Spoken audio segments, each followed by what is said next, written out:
ಇರುವಂತ ಈ ಒಂದು ಗುಡ್ಡ ಕುಸಿದ ಪರಿಣಾಮ ಯಾವ ರೀತಿಯಾಗಿತ್ತು ಅಂತಂದ್ರೆ ಗಂಗಾವಳಿ ನದಿ ಪಕ್ಕದಲ್ಲಿರುವಂತಹ ಉಳುವರ್ ಎನ್ನುವ ಗ್ರಾಮ ಸಂಪೂರ್ಣವಾಗಿ ಇವತ್ತು ನಾಶ ಆಗಿದೆ.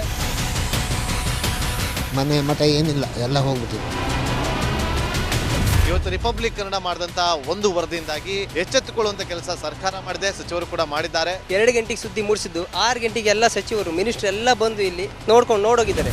ಎಲ್ಲಾ ಜನರಿಗೂ 1,20,000 ಮತ್ತೆ ಅವರಿಗೆ ಮನೆಗೆ 5 ಲಕ್ಷ. ಈ ಸುದ್ದಿಯನ್ನ ಎಲ್ಲ ಒಂದು ಅಧಿಕಾರಿಗಳಿಗೆ ಮೂಡಿಸಿದ್ದಕ್ಕಾಗಿ ರಿಪಬ್ಲಿಕ್ ಕನ್ನಡ ಟಿವಿಗೆ ಧನ್ಯವಾದ ಹೇಳಿ ಇಷ್ಟಪಡ್ತೇವೆ. ಮನೆಯೂ ಕೊಡ್ತೇವೆ, ಮಕ್ಕಳ ಶಿಕ್ಷಣಕ್ಕೆ ತೊಂದರೆ ಆಗದೆ ಇದ್ದಂಗೆ ಹೆಲ್ಪ್ ಮಾಡ್ತೇವೆ. 1,20,000 ಮನೆ ಯಾರ್ದ್ರ ಡ್ಯಾಮೇಜ್ ಆಗಿದೆ ಅದನ್ನ ಕೊಡ್ತೀವಿ ಅಂತ ಒಪ್ಕೊಂಡಿದ್ದಾರೆ. ನಮ್ಮ ಕಷ್ಟಕ್ಕೆ ನೀವು ರಿಪಬ್ಲಿಕ್ ಕನ್ನಡದವರಾದಂತ ನೀವು ನೆರವಾಗಿರ್ತೀರ ನಾವು ನಂಬಿದ್ದೇವೆ.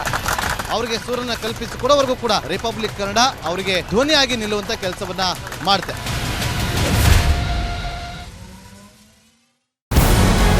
ನಮಸ್ಕಾರ, ಕರ್ನಾಟಕ ಪ್ರೈಮ್ ಟೈಮ್ಗೆ ಸ್ವಾಗತ. ನಾನು ಜಯಪ್ರಕಾಶ್ ಶೆಟ್ಟಿ. ಇಡೀ ಕರ್ನಾಡು ಇವತ್ತು ರೆಬೆಲ್ ಆಗಿ ನಿಂತಿದೆ. ಈ ಹಗರಣಗಳನ್ನು ಸದನದಲ್ಲಿ ಪ್ರಸ್ತಾಪ ಮಾಡಲು ಕೂಡ ಕಾಂಗ್ರೆಸ್ ಹಿಂದೇಟು ಹಾಕಿದ್ದೇಕೆ? ನಿಮ್ಗೆ ಸಂಬಳ ಅದಕ್ಕೆ, ನಿಮಗೆ ವಾಹನ ಅದಕ್ಕೆ, ನಿಮಗೆ ವೆಪನ್ ಅದಕ್ಕೆ, ನೀವು ಅದನ್ನು ಸೆರೆ ಹಿಡಬೇಕಾಗಿತ್ತು. ನೀವು ವಿದ್ಯುತ್ ಬರ ಇದೆ ಅಂತ ಹೇಳ್ತಾ ಇದ್ದೀರಿ, ಎಲ್ಲಿ ಬರ ಇದೆ ನೀವು ಹೇಳಬೇಕು. ಪಾಕಿಸ್ತಾನ್ ಆಕ್ಯುಪೈಡ್ ಕಾಶ್ಮೀರ್ ಅದು ಎಂದೆಂದಿಗೂ ನಮ್ಮದು. 40 ಮೆಷಿನ್ಗಳು ತಂದಿತ್ತು ನೋಟ್ ಎಣಿಸುವುದಕ್ಕೆ, ಅದೇ ಹಾಳಾಗಿದೆ. ಮಥುರಾದ ಗಲಾಟೆ ಇದೆಯಲ್ಲ, ಅದು ಸ್ಥಳೀಯವಾಗಿ ಕೂತು ಪರಿಹರಿಸಬಹುದಾದಂಥ ಕಾನೂನಿದೆ. ಗ್ಯಾರಂಟಿ ಯೋಜನೆಯಿಂದ ನಷ್ಟ ಆಗಿದೆ, ಲಾಭ ಆಗಿದೆ, ದಯವಿಟ್ಟು ಹೇಳಿ. Dawood Ibrahim most wanted criminal ಯಾವಾಗಾದ ಅಂದರೆ ಇಲ್ಲಿ ತನಕ ಭಾರತ ದೇಶದಲ್ಲಿ ಓರ್ವ ದಲಿತ ಪ್ರಧಾನಿಯಾದಂಥ ಇತಿಹಾಸವೇ ಇಲ್ಲ.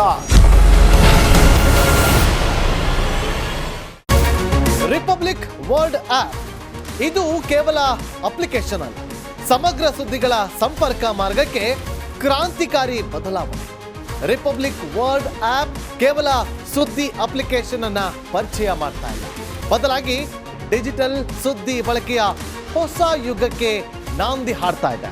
ಇದೊಂದು ಬ್ರೇಕಿಂಗ್ ನ್ಯೂಸ್, ಪ್ರಭಾವಶಾಲಿ ಕಾರ್ಯಕ್ರಮಗಳಿಗೆ ಗಟ್ಟಿಯಾದ ವೇದಿಕೆ. ರಿಪಬ್ಲಿಕ್ ವರ್ಲ್ಡ್ ಅಪ್ಲಿಕೇಶನ್ ಈಗ ಲೈವ್ ಆಗಿದೆ.